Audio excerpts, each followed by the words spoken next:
സംസ്ഥാനത്ത് ബി.ജെ.പിക്ക് ആറ്റുനൂറ്റ് ഭരിക്കാൻ അവസരം കിട്ടിയ കോർപ്പറേഷനാണ് തിരുവനന്തപുരം കോർപ്പറേഷൻ. ആ കോർപ്പറേഷനകത്ത് വലിയ ഭരണ പ്രതിസന്ധിയാണ് ബി.ജെ.പി ഇപ്പോൾ നേരിട്ടുകൊണ്ടിരിക്കുന്നത്.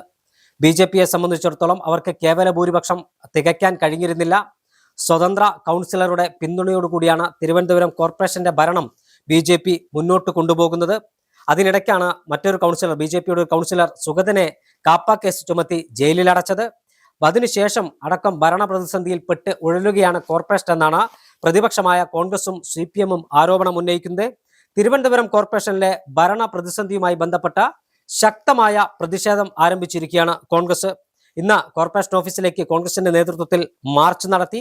അതുമാത്രമല്ല, തിരുവനന്തപുരം കോർപ്പറേഷനിൽ മഴക്കാലപൂർവ്വ ശുചീകരണത്തിലടക്കം വലിയ പാളിച്ചകൾ ഉണ്ടായി. നഗരത്തിൽ വെള്ളക്കെട്ട് ഇല്ലാതാക്കാനുള്ള നടപടികൾ കൈക്കൊള്ളാൻ കഴിയുന്നില്ല. ബി.ജെ.പിക്കകത്തെ പ്രതിസന്ധിയടക്കം ഭരണത്തെ ബാധിക്കുന്നു. കോർപ്പറേഷൻ മേയറും ഡെപ്യൂട്ടി മേയറും റീൽസിൽ അധിഷ്ഠിതമായ ഭരണമാണ് നടത്തുന്നത്. റീൽസിൽ മുഖം കാണിക്കാൻ മാത്രമാണ് അവർക്ക് പ്രത്യേക താല്പര്യം എന്ന രൂപത്തിലാണ് ഇപ്പോൾ കാര്യങ്ങൾ മുന്നോട്ട് പോകുന്നത്. ഇതിനെതിരെ ശക്തമായ പ്രതിഷേധവുമായി മുന്നോട്ട് പോകാനാണ് കോൺഗ്രസിന്റെ തീരുമാനം. കഴിഞ്ഞ ദിവസം കോൺഗ്രസ് ഒരു അവിശ്വാസ പ്രമേയത്തിന് നീക്കം നടത്തിയിരുന്നു. ഇടതുപക്ഷത്തിന്റെ പിന്തുണയോടുകൂടി അവിശ്വാസ പ്രമേയം കൊണ്ടുവരാനായിരുന്നു കോൺഗ്രസിന്റെ തീരുമാനം. അതായത് കോൺഗ്രസിനെ തനിച്ച് അവിശ്വാസ പ്രമേയം കൊണ്ടുവരാനുള്ള അംഗബലമില്ലാത്തതിനാൽ CPM-ന്റെയും ഇടതുപക്ഷത്തിന്റെയും പിന്തുണയോടുകൂടി അവിശ്വാസ പ്രമേയം കൊണ്ടുവരാനായിരുന്നു നീക്കം.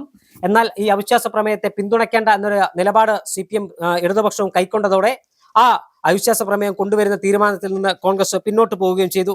നഗരസഭയിൽ ശക്തമായ ഭരണ പ്രതിസന്ധി ഉണ്ടെന്നാണ് കോൺഗ്രസിന്റെ ആരോപണം. കാപ്പ കേസ് പ്രതിയായ കൗൺസിലർ സുഗതനെ സംരക്ഷിക്കുന്ന BJP ഭരണസമിതിക്കെതിരെ സമരം കടുപ്പിക്കുന്നതിന്റെ ഭാഗമായിട്ടാണ് കോർപ്പറേഷൻ ഓഫീസിലേക്ക് ഇന്ന് മാർച്ച് നടത്തിയത്.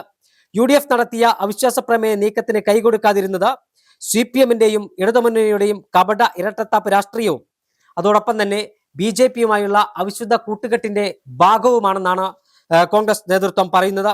അതിനിടയിൽ കാപ്പ പ്രതി സുഗതന്റെ അയോഗ്യതയുമായി ബന്ധപ്പെട്ട് വലിയ തർക്കവും കോർപ്പറേഷനകത്ത് ഉയരുന്നുണ്ട്.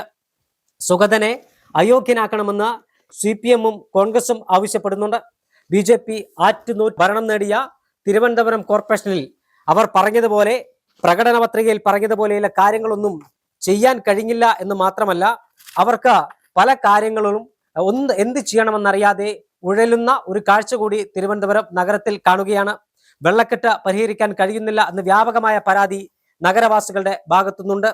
പ്രകടന പത്രികയിൽ പറഞ്ഞ കാര്യങ്ങളൊന്നും യാഥാർത്ഥ്യമാക്കാൻ കഴിയാതെ ജനങ്ങളുടെ വലിയ പ്രതിഷേധം കൗൺസിലർമാർക്കും ഭരണസമിതിക്കെതിരുമായി ഉയരുന്നുണ്ട്. ഇതിനെ മറികടക്കാനുള്ള ഒരു ശ്രമമാണ് റീൽസ് ചിത്രീകരണത്തിലൂടെ നടത്തിക്കൊണ്ടിരിക്കുന്നത് എന്നാണ് പ്രതിപക്ഷത്തിന്റെ ആരോപണം. എന്തായാലും പ്രതിപക്ഷം സമരം കടുപ്പിക്കുകയാണ്. ഒരു ഭാഗത്ത് കോൺഗ്രസ് സമരം കടുപ്പിക്കുമ്പോൾ മറുഭാഗത്ത് CPM-ന്റെയും നേതൃത്വത്തിൽ സമരം നടക്കുന്നുണ്ട്. പക്ഷേ CPM-ഉം BJP-യും തമ്മിൽ കോർപ്പറേഷനകത്ത് ഒരു അവിശുദ്ധ ബന്ധമുണ്ടെന്നും അതുകൊണ്ടാണ് കോൺഗ്രസ് കൊണ്ടുവരാൻ ഉദ്ദേശിച്ച അവിശ്വാസ പ്രമേയത്തിന് പിന്തുണ കൊടുക്കേണ്ട എന്നൊരു തീരുമാനത്തിലേക്ക് CPM എത്തിയതെന്നാണ് കോൺഗ്രസിന്റെ parliamentary party leader KS Sabarinathan പറഞ്ഞത്. ഈ വിഷയത്തിൽ കോർപ്പറേഷനെതിരെ വരും ദിവസങ്ങളിലും ശക്തമായ സമരവുമായി മുന്നോട്ട് പോകാനാണ് കോൺഗ്രസിന്റെയും യുവജന സംഘടനയുടെയും തീരുമാനം. തിരുവനന്തപുരത്തെ സംബന്ധിച്ചിടത്തോളം സംസ്ഥാന തലസ്ഥാനമാണ്. ആ തലസ്ഥാന നഗരി ഭരിക്കുന്ന ഒരു കോർപ്പറേഷൻ തന്നെ ഇത്തരത്തിൽ പിടിപ്പുകേട് കൊണ്ട് അല്ലെങ്കിൽ ഭരണസമിതിയുടെ പിടിപ്പുകേട് ജനത്തെ ദുരിതത്തിലാക്കുമ്പോൾ, ജനത്തെ ബുദ്ധിമുട്ടിക്കുമ്പോൾ എന്ത് പറയണമെന്ന് അറിയാതെ BJP നേതൃത്വവും വലിയ പ്രതിസന്ധിയിലായിരിക്കുകയാണ്. എന്തായാലും റീൽസ് ചിത്രീകരണത്തിന് ഒരു മുടക്കവുമില്ല. മേയറും ഡെപ്യൂട്ടി മേയറും നിരന്തരം റീൽസ് ചിത്രീകരിക്കുന്നുണ്ട് എന്നതൊരു യാഥാർത്ഥ്യമാണ്. പക്ഷേ ഭരണ പ്രതിസന്ധി വലിയ തരത്തിൽ തിരുവനന്തപുരം നഗരത്തിനെ ബാധിച്ചിട്ടുണ്ട് എന്നതാണ് ഒരു യാഥാർത്ഥ്യം. ആ ഭരണ പ്രതിസന്ധിക്ക് ഒരു പരിഹാരം കാണാനുള്ള സമരങ്ങൾക്കാണ് ഇപ്പോൾ കോൺഗ്രസ് നേതൃത്വം തുടക്കം കുറിച്ചിരിക്കുന്നത്.